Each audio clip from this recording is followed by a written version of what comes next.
Cet épisode a été créé à partir de l'anglais en utilisant l'intelligence artificielle. Bienvenue dans cette deuxième partie avec Dr. Dompari, consacrée aux chapitres 2 à 7 du 2 Rois. Ouvrez le livre des Rois, chapitre 5. Il s'agit d'un épisode très célèbre et je voudrais souligner quelques points. Allons-y. Je pourrais faire ça toute la journée, c'est tellement amusant. 2 Rois 5:1. Or, Naaman, chef de l'armée, John, là encore, il faudrait lire armée. Le chef de l'armée du roi de Syrie était un homme important. Remarquez maintenant comment il est décrit. Un homme important auprès de son maître et honorable. En hébreu, c'est une expression idiomatique. C'est très intéressant. Nous avons beaucoup d'expressions idiomatiques en anglais qui n'ont aucun sens à moins d'être nés et d'avoir grandi dans un milieu anglophone. Il y en a beaucoup, des centaines. Celui-ci dit que là où la version du roi Jacques traduit par honorable, il s'agit en réalité de la tête relevée. Sa tête est relevée, car par lui, le Seigneur, remarquez ici qu'il s'agit du Seigneur Jéhovah, avait accordé la délivrance à la Syrie. C'est une toute autre histoire. Quoi? Le Seigneur a délivré la Syrie pendant une guerre? Oui, c'est écrit ici même, car par lui, Naaman, le Seigneur avait accordé la délivrance à la Syrie. C'était aussi un homme puissant. En hébreu, on dit Gibor. Dans Ésaïe 9:6, l'un des noms de trône de Jéhovah est El Gibor, Dieu le guerrier ou Dieu le puissant en force ou en vaillance. Remarquez ceci, le dernier mot dans la version King James dit « mais il était lépreux ». Dans la version King James, « mais » est en italique. Ce n'est pas le cas en hébreu. En hébreu, c'est plus dramatique. C'était un homme puissant en vaillance, virgule, pause, lépreux. C'est ainsi qu'il faut le lire. Lépreux. On ne voudrait pas être lépreux à cette époque de l'histoire. Oui, je ne voudrais même pas attraper un rhume à cette époque de l'histoire. Au verset 2, les Syriens étaient sortis par compagnie, littéralement par troupes. Cela vient de la racine Gadad. L'une des 12 tribus, celle de Gad, dont le nom signifie troupe ou fortune. C'est également la racine de Megiddo, Gad. Megiddo, lieu des troupes. Megiddo, c'est de Megiddo har Megiddo que nous tirons le mot Armageddon. Le hey ou le h est mou en hébreu, donc au lieu de har Megiddo, on a Armegiddo ou Armageddon. Et ils avaient emmené captive hors du pays une jeune fille. Voyons ce qu'est cette jeune fille. Nous avons vraiment de la peine pour cette jeune fille. Celui qui a rédigé ce texte ne mentionne pas son nom. Je ne pense pas qu'il s'agisse d'un dysphémisme. Il ne le savait probablement pas, mais ce mot est la forme féminine de jeune homme. Il s'agit donc d'une jeune femme, d'une adolescente, d'une jeune femme de 20 ou 25 ans et non d'une fillette de 8 ou 6 ans. Et elle était au service de la femme de Naaman. Elle était donc servante chez la femme de Naaman, mais elle était captive. J'aimerais que nous en sachions davantage sur elle. Nous parlons d'elle ici, 2800 ans plus tard. C'est une petite servante. Elle a foi en le prophète de Dieu. Elle suivait Élisée. Au verset 3, elle dit à sa maîtresse, c'est-à-dire à la femme de Naaman, « Si seulement mon seigneur Naaman était auprès du prophète Élisée qui est à Samarie, car il le guérirait de sa lèpre. » Quelle foi faut-il pour dire cela à sa maîtresse qui est l'épouse de ce grand et célèbre chef d'armée? Waouh! C'est une leçon pour toutes les jeunes filles de l'Église et pour toutes les jeunes filles partout dans le monde. Quel changement on peut apporter en ayant la foi? Un peu comme l'histoire de Joseph en Égypte, une mini, Oui, une petite version miniature, là. Fait prisonnier, il ne veut probablement pas être là, mais il continue malgré tout à témoigner. au verset 4, quelqu'un est entré, on ne sait pas de qui il s'agit, et a rapporté à son seigneur Naaman, « Voici ce qu'a dit la servante au sujet d'Élisée, qui se trouve au pays d'Israël. » Le verset 5 vous montre à quel point le roi de Syrie est riche. Et au verset 5, « Et le roi de Syrie dit, Va, va, et j'enverrai une lettre au roi d'Israël. Il suit tous les protocoles en vigueur. Plutôt que d'aller directement voir Élisée, il passe par le roi d'Israël. Une lettre de recommandation est extrêmement importante. En janvier 1994, lorsque j'ai été invité à rejoindre l'équipe de traducteurs des manuscrits de la mer Morte, Emmanuel Tov, avec qui je travaille toujours, nous écrivions un tout nouveau livre sur Ésaïe.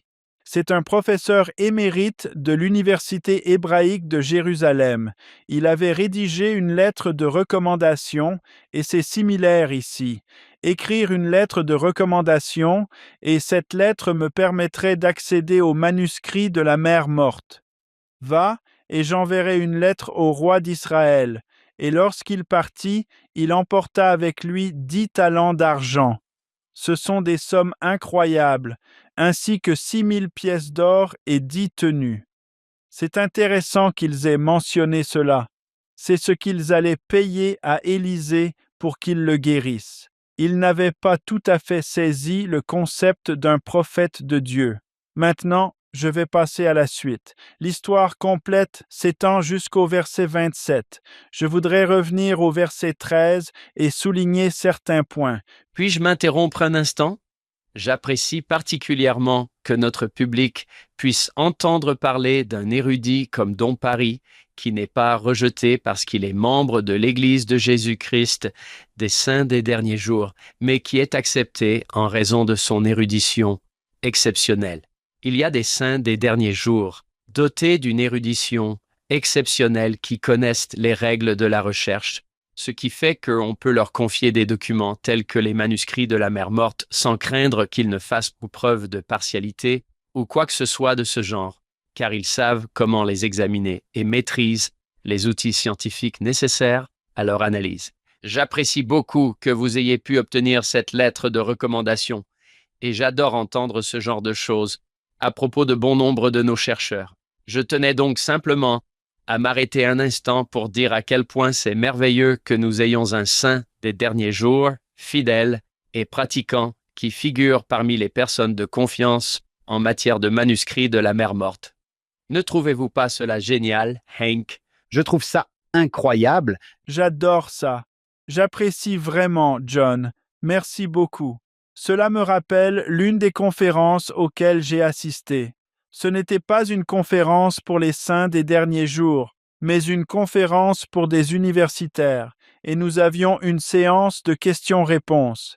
Je faisais partie d'un panel avec d'autres universitaires. Une charmante dame m'a demandé « Comment vous êtes-vous retrouvé, docteur Paris, impliqué dans les manuscrits de la mer Morte ?» Je n'ai pas hésité, et j'ai répondu « Tout le mérite revient à Dieu. » Non pas parce que j'avais un doctorat en Bible hébraïque, que j'avais suivi une formation dans ce domaine et que j'y avais consacré des années. J'ai dit « C'est à Dieu que revient tout le mérite. » C'est par la volonté de Dieu que je suis devenu membre de l'équipe de traducteurs des manuscrits de la mer Morte. Elle a été un peu surprise, d'une part parce qu'un membre du panel mentionnait Dieu aussi ouvertement, et d'autre part parce que j'en attribuais le mérite à Dieu.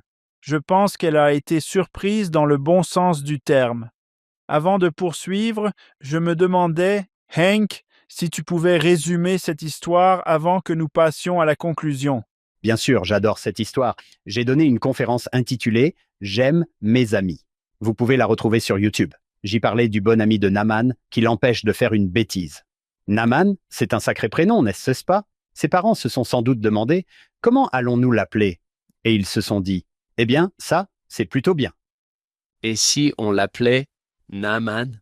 C'est une bonne idée. J'adore. Il est atteint de la lèpre, comme on en a parlé, et il a entendu dire qu'il y avait un prophète en Israël. Il se rend chez Élisée, ce qui doit représenter un long voyage. Élisée envoie un messager qui lui dit « Écoute, il veut que tu ailles te laver 7 fois dans le Jourdain. » Naaman est contrarié. « Je pensais vraiment qu'il me parlerait en face à face, » dit-il. Et il ajoute « Je n'aime pas le Jourdain. Ce n'est pas très propre. » Il s'apprête à rentrer chez lui quand l'un de ses serviteurs lui dit « Et s'il t'avait demandé de faire quelque chose d'énorme, tu l'aurais fait. Ce n'est pas énorme, alors pourquoi ne pas le faire? Quel bon ami qui lui dit tu vas faire un mauvais choix là. Alors il le fait. Il plonge 7 fois dans le Jourdain et il est guéri. C'était tellement percutant. Merci beaucoup. Je vous en suis très reconnaissant. Je voudrais souligner quelques points au verset 14. Peut-être pourrions-nous d'abord le lire. Il descendit alors et se plongea 7 fois dans le Jourdain, selon la parole de l'homme de Dieu. C'est ainsi que beaucoup de gens appelaient Élie et Élisée, Ish ha Elohim, l'homme de Dieu. Et sa chair redevint comme la chair d'un petit enfant, et il fut purifié. Tout d'abord, le Jourdain, des siècles plus tard, notre Seigneur et Maître allait être baptisé dans ce fleuve. C'est également le fleuve qu'Élie, puis Élisée, avaient divisé par la puissance du manteau, la puissance de Dieu, agissant à travers le manteau. Mais quand il est question du chiffre 7, le 7 est un nombre très puissant et symbolique. C'est un nombre littéral, mais il est aussi symbolique. En hébreu, 7 se dit Sheva. Sheva est la racine du mot Beersheva. Beersheva, la ville, Be'er, signifie puits, le puits des 7. Mais Sheva signifie également jurer ou prêter serment. S'agit-il donc du puits où quelqu'un a prêté serment, ou est-ce le puits des 7 comme 7 parties ou 7 cours d'eau ou quelque chose qui alimente le puits?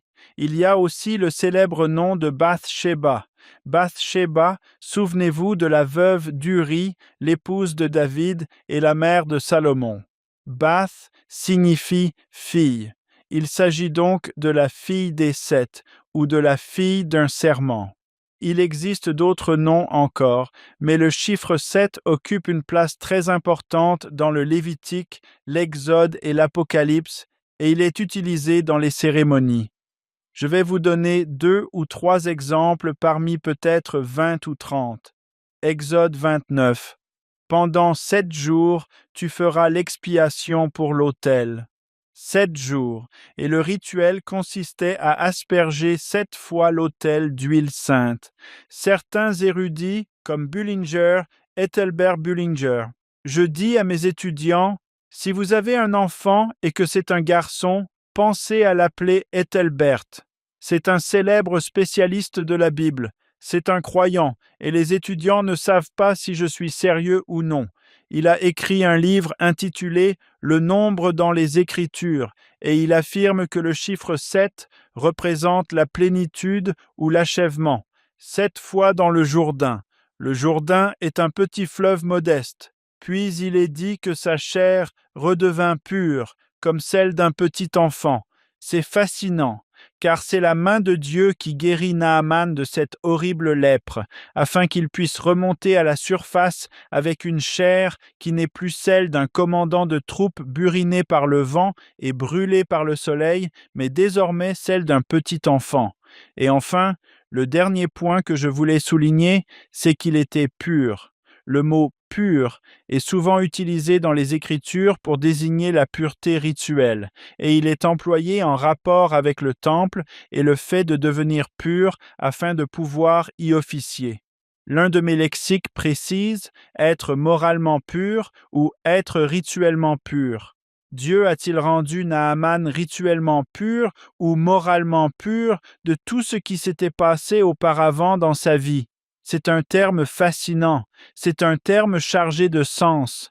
Assistons-nous là à une sorte de baptême dans le Jourdain? Je pense que oui, et c'est ça le baptême. Il vous rend comme un petit enfant. Exactement.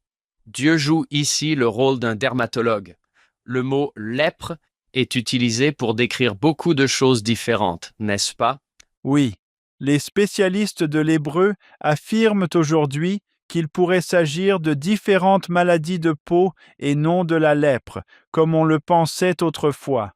Jésus va évoquer cette histoire dans la synagogue de Nazareth, n'est-ce pas? Va-t-il dire « Rappelez-vous quand personne n'acceptait Élisée comme prophète, mais qu'un non-israélite l'a reconnu ?» Oui, Bon point. Il y avait 10 talents d'argent 6 000 pièces d'or et 10 tenues de rechange. Excusez-moi d'être matérialiste, mais où tout ça est-il passé? Élisée n'a pas voulu les accepter. Cependant, son serviteur Géasi est retourné sur ses pas et a suivi Naaman à l'insu d'Élisée. Il a rejoint le cortège de Naaman et de son groupe et a dit quelque chose comme « Mon maître Élisée a changé d'avis. Il veut une partie de cet argent, et il en a reçu une partie. » Quand Élisée l'a appris, Géasi est alors devenu lépreux. Il est devenu lépreux à la place de Naaman. Il a contracté la même maladie. Ne sois pas trop gourmand, Géasi. Oui, ne sois pas cupide. Suis le prophète. Je vais devoir en parler à mes enfants. Ne soyez pas un Géasi cupide. Eh bien, il n'a pas tout pris. Puis-je juste avoir 2 des vêtements de rechange? A-t-il demandé. Il m'a dit, « Hé, tu te souviens comment tu allais payer ?» Oui, oui, c'est vrai. Il a dit un talent d'argent et 2 tenues de rechange. Aïe, il aurait dû aller voir Élisée. Il voit bien qu'Élisée peut faire des miracles. Il aurait dû aller voir Élisée et lui dire, « Hé, tu te souviens que j'ai besoin de vêtements et d'argent ?» Oh, Géasi, Oh, ça me rappelle. Qui est-ce dans les Actes des Apôtres qui reste en retrait là-bas oui, Priscille, et il tombe raide mort? C'est du genre « Waouh !» Oui. Chapitre 5, dernier verset, le verset 27, Élisée s'adresse à Géasi. La lèpre de Naaman s'attachera à toi et à ta descendance pour toujours. Et il sortit de sa présence, lépreux, blanc comme la neige. Il est intéressant de noter que le mot utilisé pour s'attacher est le même en hébreu moderne que celui qui désigne la colle, comme la colle Elmers. Cela fera partie de lui, tout comme de la colle. On est collés l'un à l'autre. si vous voulez donner une petite leçon intéressante sur l'amitié, rendez-vous en 2 Rois 5.13, comme je l'ai mentionné, et expliquez comment cet ami s'est interposé entre son ami et un très mauvais choix et a décidé de prendre la parole. Oui, ça demande un sacré courage. Ce n'est qu'un serviteur. Pensez à toutes ces petites choses simples qu'on nous demande de faire. Pas des choses extraordinaires, mais des choses simples qui s'accumulent au fil du temps. On ne se définit pas par nos objectifs. On ne devrait pas. On se définit par nos habitudes. Quelles petites choses simples faites-vous chaque jour? Et où cela vous mènera-t-il, plutôt qu'une seule grande chose? Maintenant, quand le président Oaks dit « faites cette petite chose » et que nous pensons « ah, ce n'est pas grand-chose, je ne vais pas le faire », peut-être pouvons-nous nous souvenir de ce verset. Si le prophète t'avait demandé de faire quelque chose de grand, tu l'aurais probablement fait. Il te demande simplement de faire cette petite chose. Ne devrais-tu pas la faire? C'est comme le serpent sur la perche. Tout ce que tu as à faire, c'est de lever les yeux vers lui. Il suffit de lever les yeux. Ils ne pensaient pas que cela le guérirait, alors ils n'ont pas levé les yeux. Très bonne remarque. Continuons. 2 Rois 6.8, mais je ne vais pas lire tout le récit. Il s'agit du prophète Élisée et des chars de feu. Nous revenons sur cette histoire de chars pour rappeler à tout le monde qu'Élisée avait un serviteur. Si vous passez au verset 15, rappelez-vous qu'un roi déterminé qui cherchait à capturer Élisée l'avait encerclé pendant la nuit avec des soldats, des chevaux et des chars dans l'espoir de le capturer.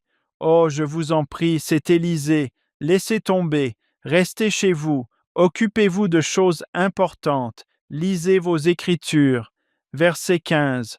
Lorsque le serviteur de l'homme de Dieu, Ish-ha-Elohim, l'homme d'Élohim, se leva de bon matin et sortit, voici qu'il vit une armée.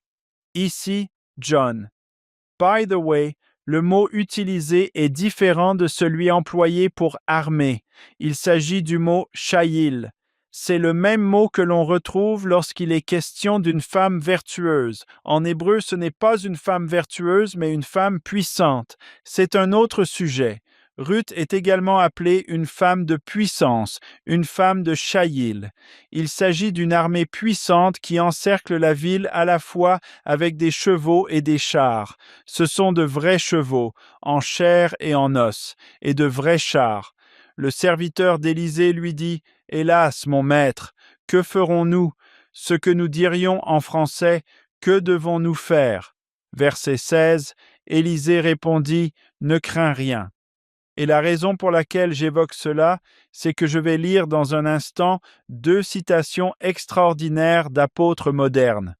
Ne crains rien, car ceux qui sont avec nous sont plus nombreux que ceux qui sont avec eux. Et Élisée pria et dit, « Seigneur, nous retrouvons ici Jéhovah. Je t'en prie. » Et là encore, c'est, « S'il te plaît, ouvre ses yeux afin qu'il voie. » Et le Seigneur ouvrit les yeux du jeune homme, et il vit, et voici, la montagne était pleine de chevaux et de chars de feu. Nous passons souvent cela à côté. Tout autour d'Élisée, entourant ce prophète et ce voyant de Dieu. Je voudrais maintenant revenir au verset 18 dans un instant. Il y a cette citation extraordinaire de frère Jeffrey R. Holland. Dans l'Évangile de Jésus-Christ, nous recevons de l'aide des 2 côtés du voile. Lorsque la déception et le découragement nous frappent, et ils le feront, nous devons nous rappeler que si nos yeux pouvaient s'ouvrir, nous verrions des chevaux et des chars de feu à perte de vue, filant à toute allure à notre venue nous protéger.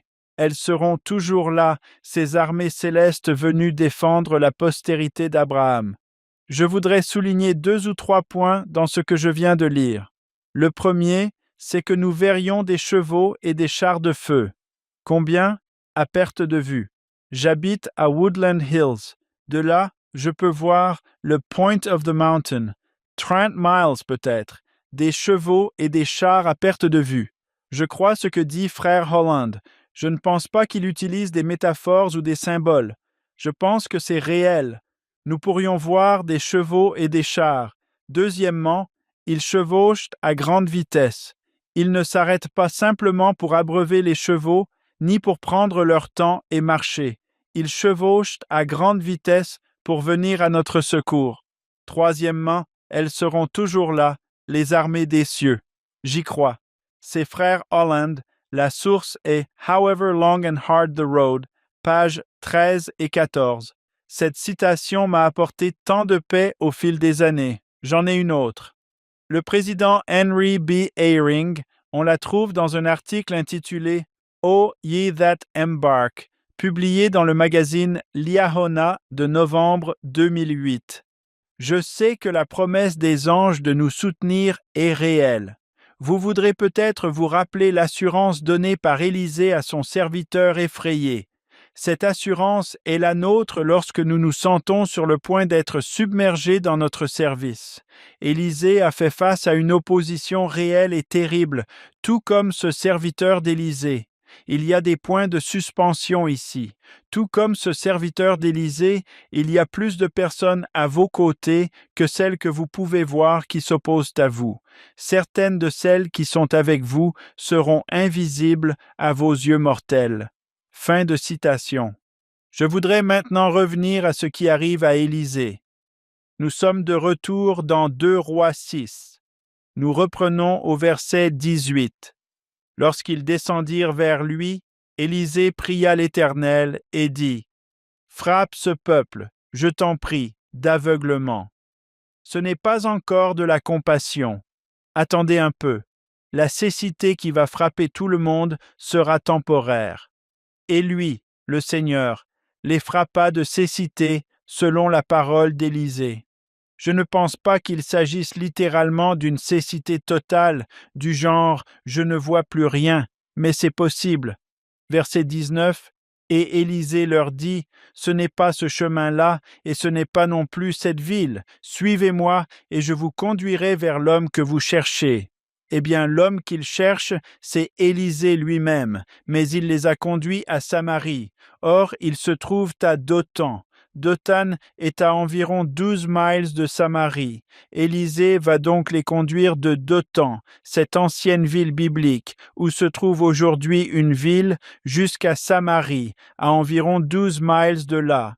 J'ai fait quelques calculs. Si une personne moyenne met entre 15 et 22 minutes pour parcourir 1 mile à pied, peut-être sur un chemin plat, Ils vont passer un certain temps avec le prophète Élisée pour parcourir ces 12 miles. Ils marchent donc ces 12 miles. J'aimerais bien savoir de quoi ils parlent. Que disent-ils? Qui êtes-vous, monsieur? On ne voit rien, et où allons-nous? Le serviteur se demande probablement ce qui se passe. C'est là qu'intervient la compassion. Ils arrivent à Samarie au verset 21. Rappelez-vous, Élisée connaît tous ses rois.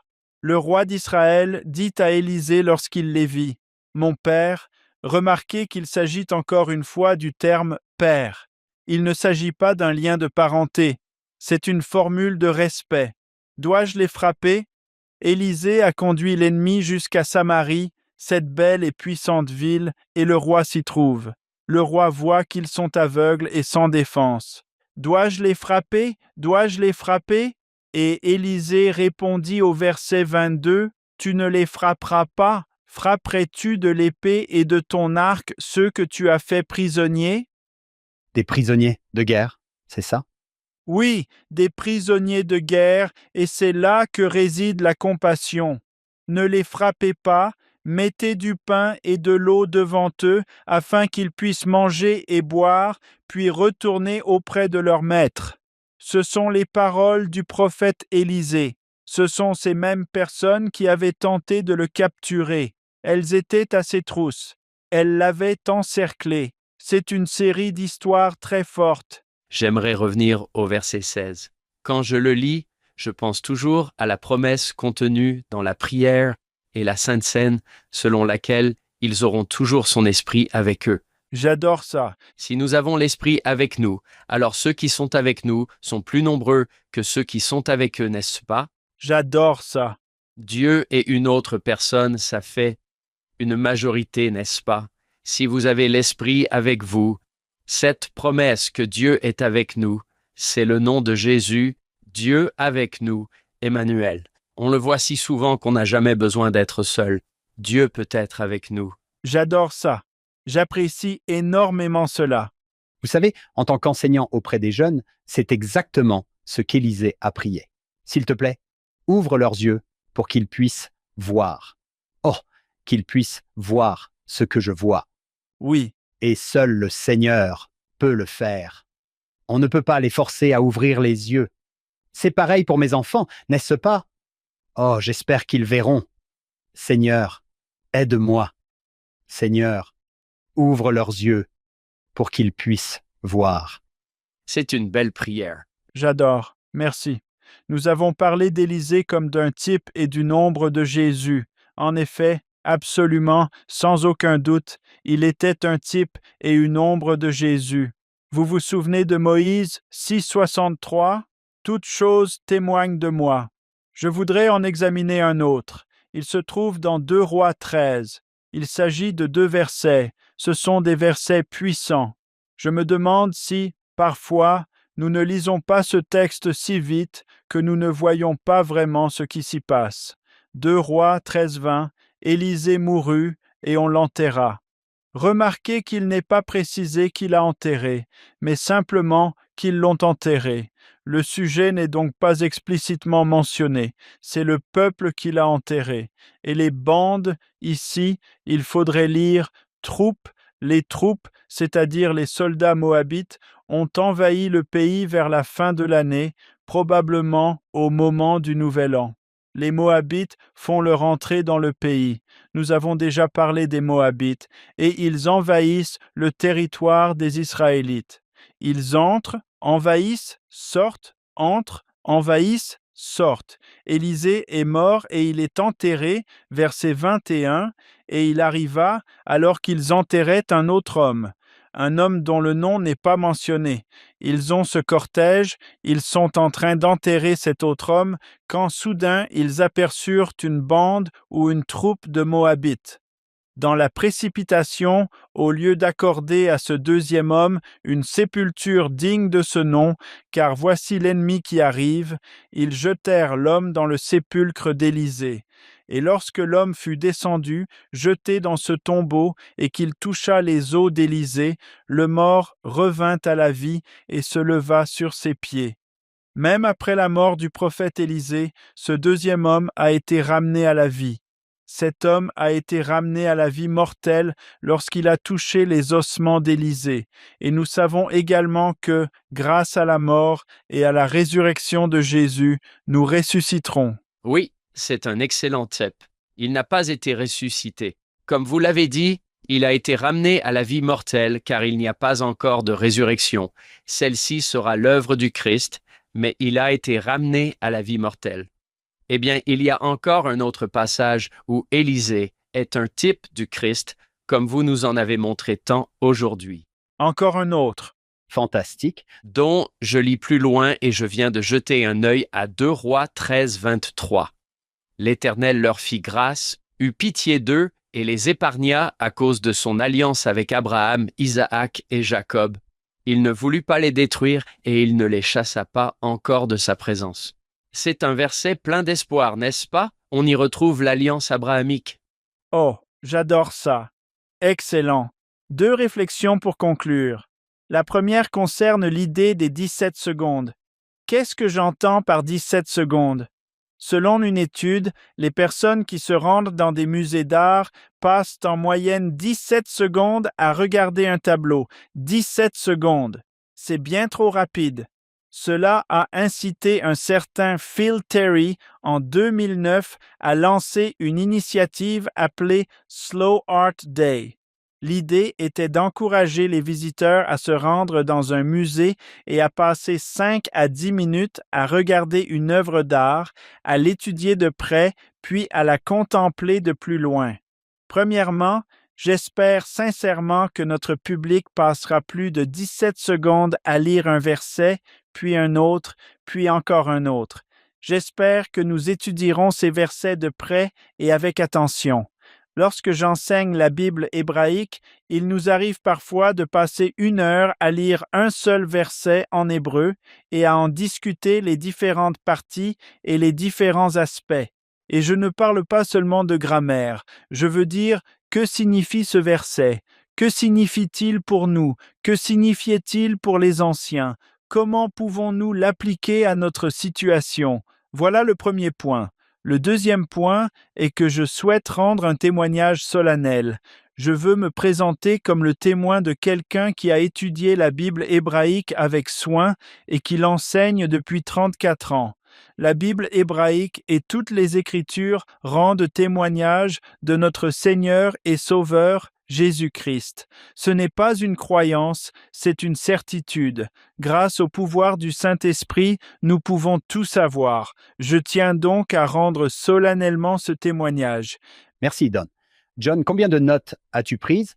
Il y a un érudit parmi nous, Hank, mais la façon dont tu as conclu témoigne de quelqu'un qui connaît les 6800 occurrences de Seigneur en majuscule, c'est-à-dire Jéhovah.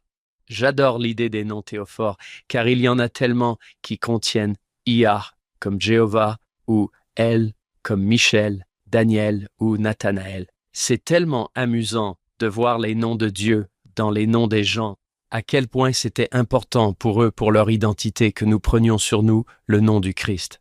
Que Dieu soit présent ou non dans notre nom aujourd'hui, nous le faisons tous, nous prenons ce nom du Christ sur nous dans l'Alliance de la Seine. Je trouve ça génial. 30 groupes d'hébraïsme, des centaines d'exemples pour chacun. Est-ce que ça pourrait faire l'objet d'un livre un jour? Ce serait amusant à découvrir. C'est un ouvrage publié par le RSC, le Centre d'études religieuses de l'Université BYU. Il est déjà paru. Il est disponible. Comment s'appelle-t-il?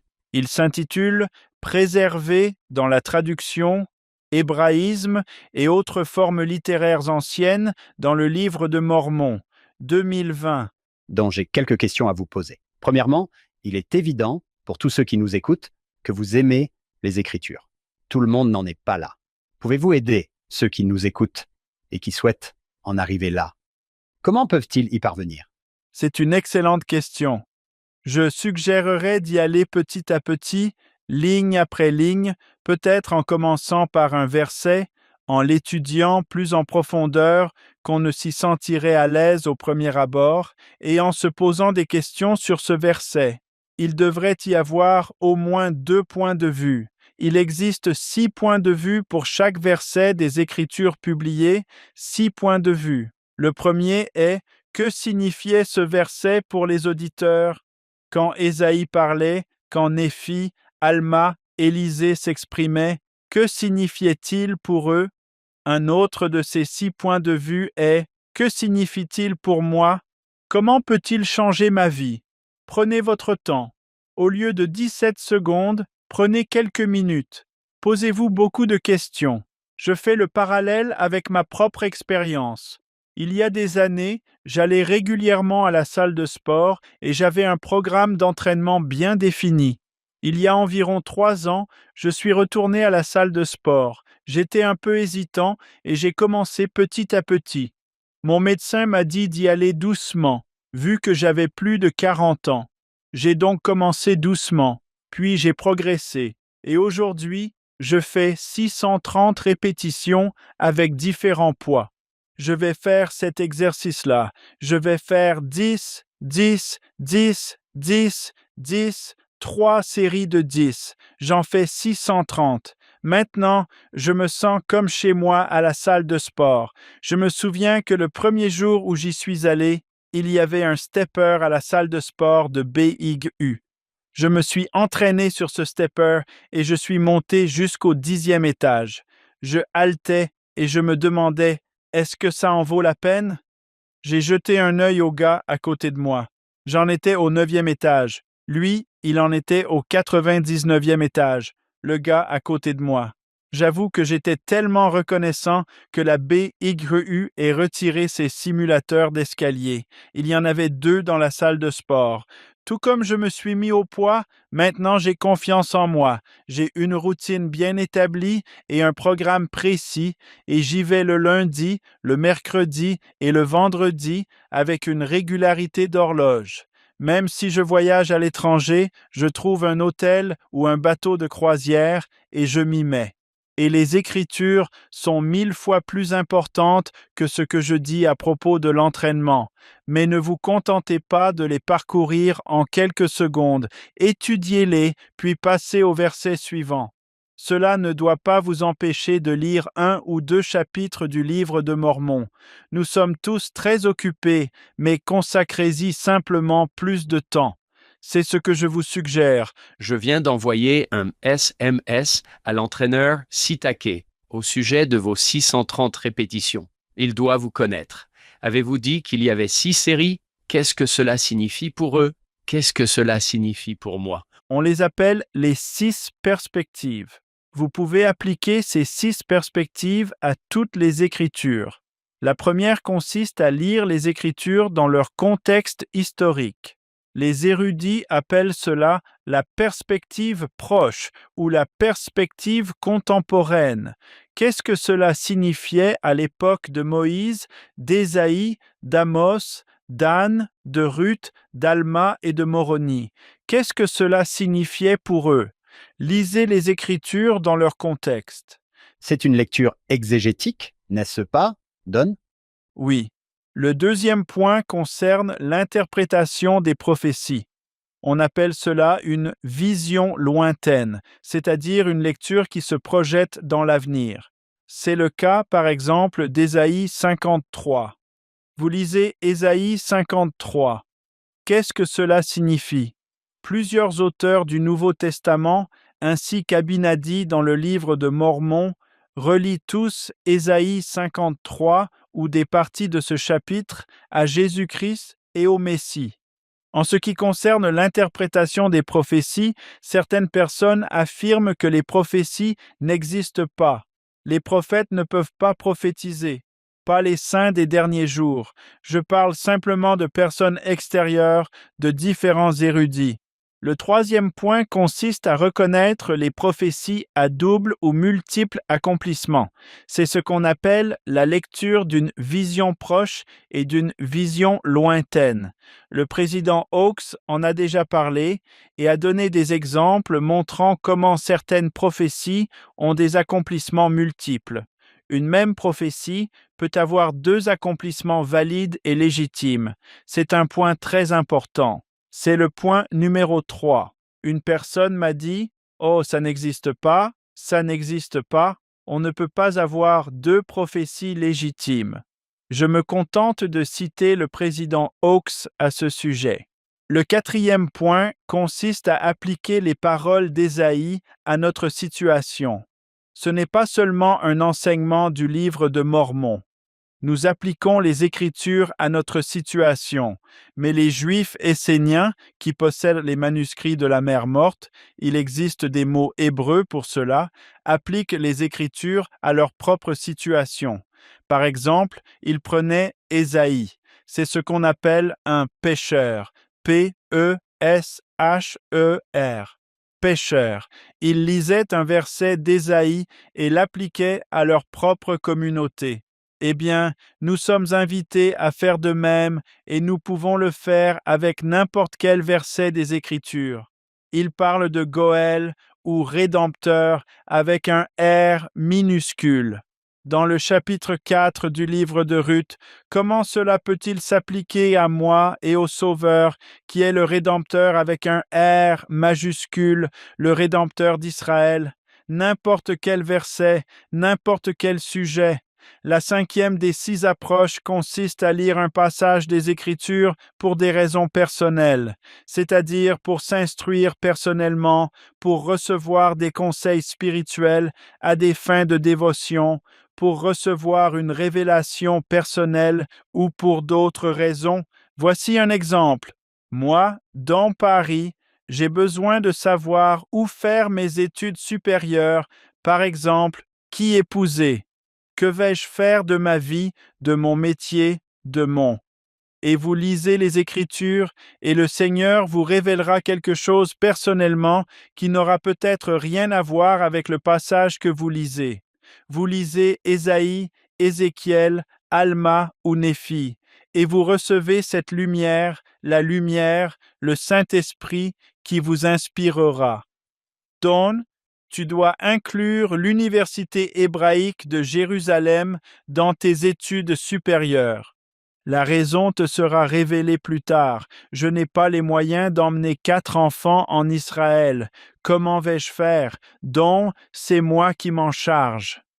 Le 6e point consiste à lire les Écritures pour comprendre la doctrine. C'est extrêmement important. J'ai rencontré de bons amis qui ont quitté l'Église parce qu'ils ne comprenaient pas la doctrine. S'ils avaient su comment Jéhovah ou comment Dieu agissait auprès de certains anciens, ou s'ils avaient lu tel ou tel passage, au lieu de cela, ils ont lu sur Internet un texte rédigé par un auteur anonyme qui avançait ces affirmations. S'ils avaient suffisamment bien connu la doctrine, on se serait dit « Oh, c'est clair, lisez Ézéchiel, lisez Amos, lisez Alma, lisez la section 42 de Doctrine et Alliance. » À un certain moment, je ne veux plus en entendre parler. Je ne veux même plus en discuter avec vous. J'ai pris ma décision. Mais s'ils avaient connu la doctrine dans certains cas, je ne parle pas de tous les cas, alors certains de mes proches, et je n'en ai pas beaucoup, 2 ou 3 peut-être, n'auraient pas quitté l'Église. Voilà les 6. Super. Merci beaucoup. Oui, j'apprécie particulièrement le fait que cela vous mette dans un état d'esprit propice à l'inspiration, comme vous l'avez dit, qui n'a peut-être rien à voir avec les mots que vous lisez. Mais vous êtes dans cet état d'esprit parce que vous recherchez l'esprit et que vous obtiendrez des réponses. Peu importe ce que vous lisez, vous pourriez lire un passage sur des ours sortant des bois et en tirer tout de même une leçon. Oui? Oui, je me souviens quand Rosalind Welch nous a dit que les Écritures sont un lieu où l'on rencontre le Seigneur, un peu comme si on y entrait et qu'on commençait à regarder autour de soi, à le chercher. Dan, peut-être encore une question, voire 2. Comment as-tu vu les Écritures aider ceux qui souffrent? Parce qu'on se dit, me voilà en train de traverser cette terrible épreuve, quelle qu'elle soit. Tant de nos auditeurs traversent ces épreuves et se disent, eh bien, 2 Rois, ça ne peut pas m'aider à surmonter mes difficultés. Alors, qu'avez-vous constaté dans votre vie? Comment les Écritures vous ont-elles aidé à traverser les moments difficiles? Pour moi, personnellement, toutes les Écritures m'aident. Quelle que soit ma situation, quel que soit mon état d'esprit, qu'il s'agisse d'un problème physique de santé, d'un problème mental ou autre, toutes les Écritures m'aident, n'importe quel passage, chaque verset. Un jour, j'étais avec un groupe d'environ 25 personnes. Elles avaient besoin d'un coup de pouce. Je leur ai demandé de choisir au hasard un verset des Écritures. Nous l'avons lu au hasard. Une lueur s'est allumée dans leurs yeux. C'était un changement visible, juste une image ou un verset choisi au hasard et la pièce s'est illuminée. Je veux dire, il y a toute une histoire derrière ça. C'est tout ce que je vais raconter pour l'instant. Mais ça apporte une lueur d'espoir, un passage des Écritures, un verset. Cela apporte la lumière, l'espoir, l'amour et l'amour de Dieu. Absolument. Et toutes les Écritures. J'aime bien que vous ayez parlé d'un rayon. Qui est-ce qui a prononcé ce discours lors de la conférence générale en disant que tous ces rayons réunis peuvent former une colonne de lumière? Nous ajoutons des rayons chaque jour. J'adore ça. Et chacune de ces histoires d'aujourd'hui comportait ces rayons de lumière. Le Saint-Esprit accompagne les Écritures. La parole de Dieu qui guérit l'âme blessée. Il existe peut-être un mythe selon lequel les personnes instruites ne croient pas. Vous avez mérité votre formation, vous maîtrisez plusieurs langues et vos connaissances sont de premier ordre. Vos travaux sur les manuscrits de la mer morte n'ont rien à envier à ceux des autres spécialistes, voire les surpassent. Alors quand quelqu'un dit « Oh, les gens cultivés ne croient pas », que répondez-vous? Car vous êtes là, vous qui êtes très cultivés, et pourtant vous croyez. J'étais sur un bateau, pas un navire, dans les fjords de Norvège. J'étais avec un groupe de professeurs d'hébreu et nous faisions une pause pendant notre conférence. Pour cette pause, nous avions prévu de faire une sortie en bateau, organisée à l'avance pour l'après-midi dans les fjords de Norvège. Nous discutions pour savoir si un passage des Écritures, en l'occurrence de l'Ancien Testament, relevait de la fiction ou de la réalité. J'étais le seul saint des derniers jours du groupe. J'étais très intéressé de les entendre dire « c'est de la fiction, c'est de la fiction, ce n'est pas de la fiction. Comment le savons-nous? Ce n'est pas de la fiction. » Personne n'a évoqué le pouvoir du Saint-Esprit.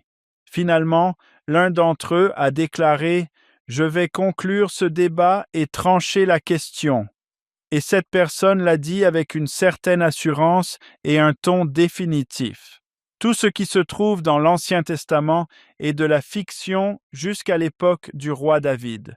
Le roi David était, selon cette personne, le premier personnage historique. Je n'étais donc pas là pour les convaincre. Voici ma réponse que j'ai déjà utilisée. On m'a souvent posé cette question. Voici ma réponse. Moroni 10.5, c'est un passage célèbre. Par le pouvoir du Saint-Esprit, vous pouvez connaître la vérité. Connaître, pas croire, connaître la vérité de toutes choses. Je prends cela au sens littéral. Par le Saint-Esprit, nous connaîtrons la vérité de toutes choses, y compris que le livre de Mormon est la parole de Dieu. Et remarquez qu'il est dit « connaître » et non « croire ». Je tiens à insister là-dessus, car j'ai entendu des gens dire « je crois ». Je ne sais pas si je sais, mais je crois. Or, ce passage nous montre que nous pouvons savoir. La clé ici, c'est de mener une vie juste, de recevoir le Saint-Esprit, d'étudier, de faire ce qu'il faut, d'être assidu, de prier, et vous pourrez connaître la vérité sur toutes choses, y compris l'Ancien Testament et les autres Écritures. Vous êtes un croyant, Don, de bout en bout. Et certains diront peut-être que c'est trop simple, c'est puissant, et c'est vrai. En tant qu'expert en écritures anciennes, comment voyez-vous la restauration? Voyez-vous ces deux mondes se rejoindre? Vous connaissez le monde antique aussi bien que n'importe quel érudit.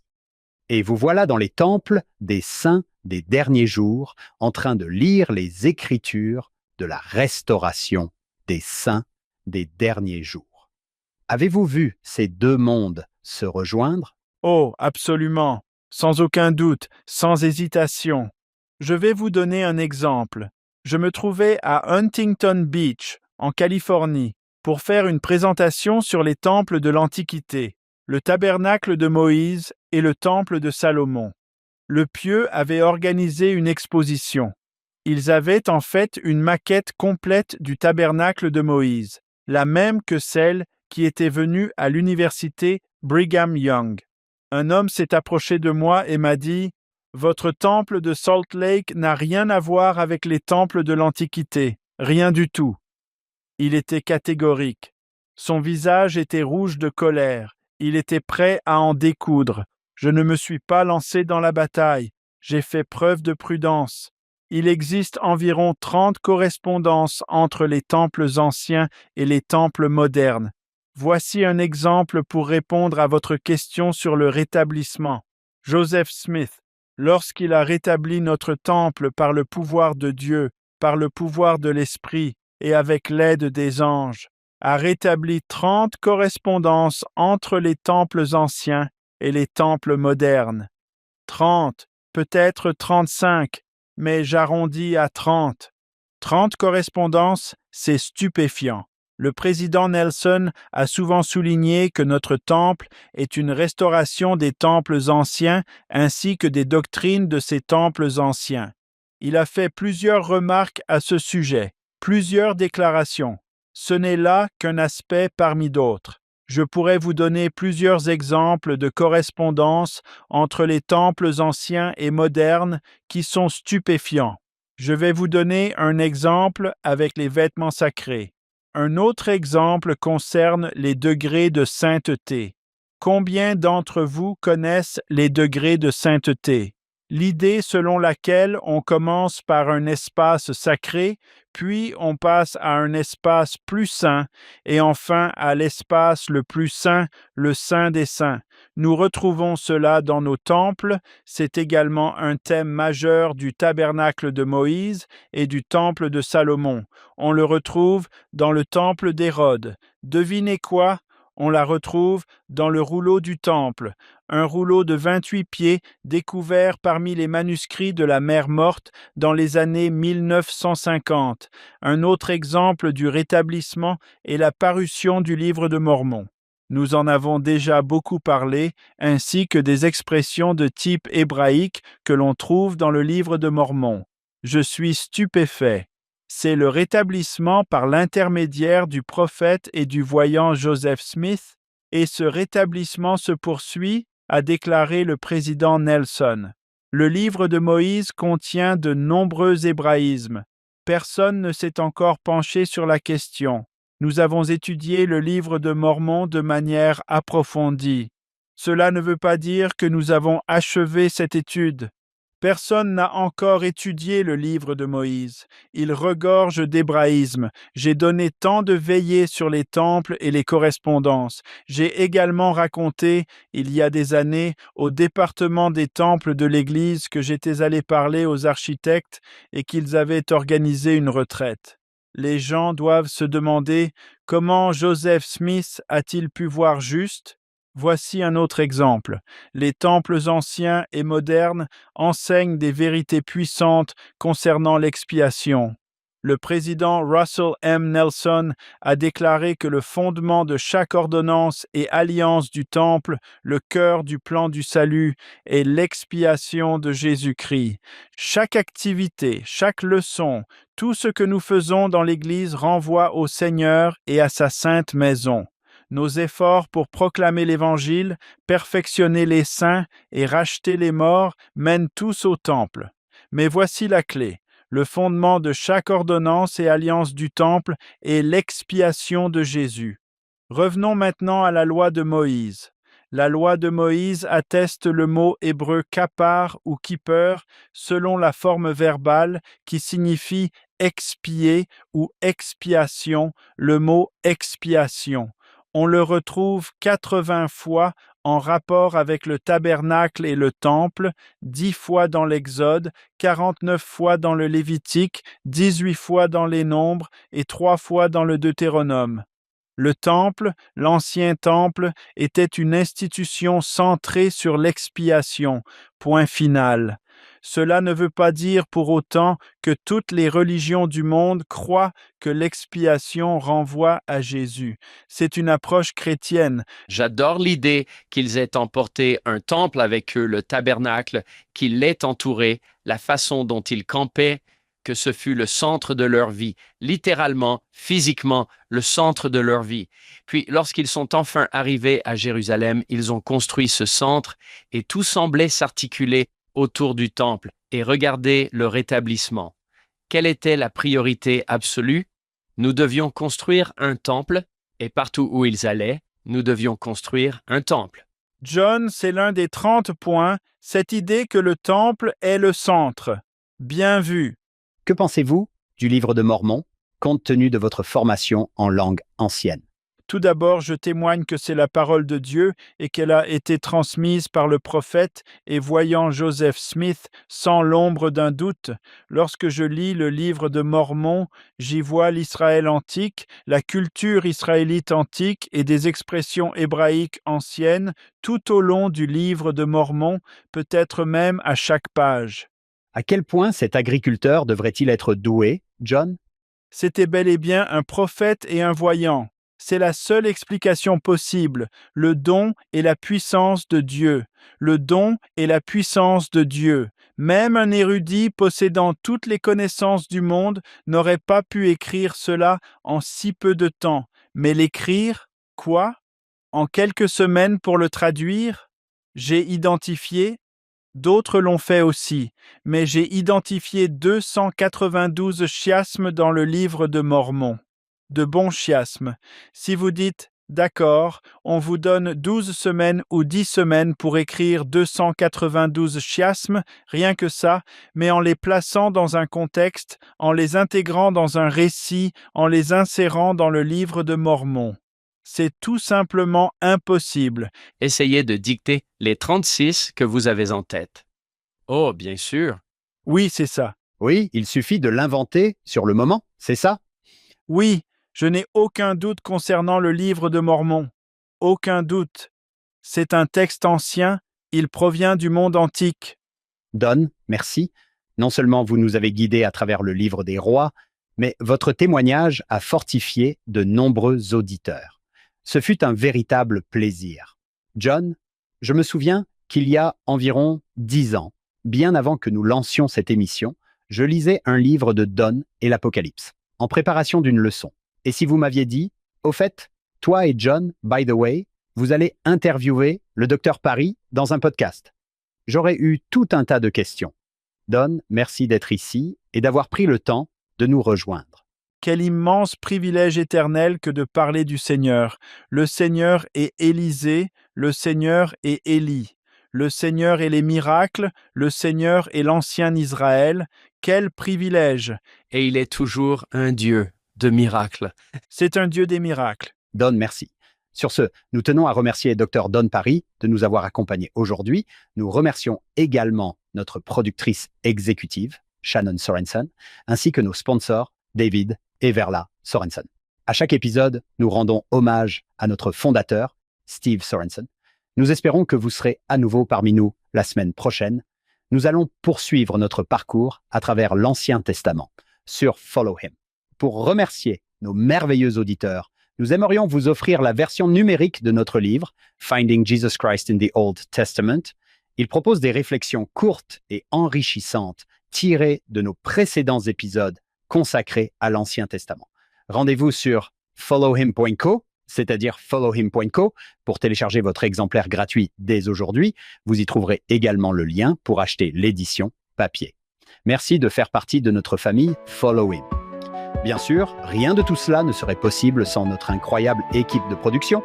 David Perry, Lisa Spice, Will Stockton, Crystal Roberts, Ariel Quadra, Heather Barlow, Amelia Kabuika, Sydney Smith et Annabelle Sorensen.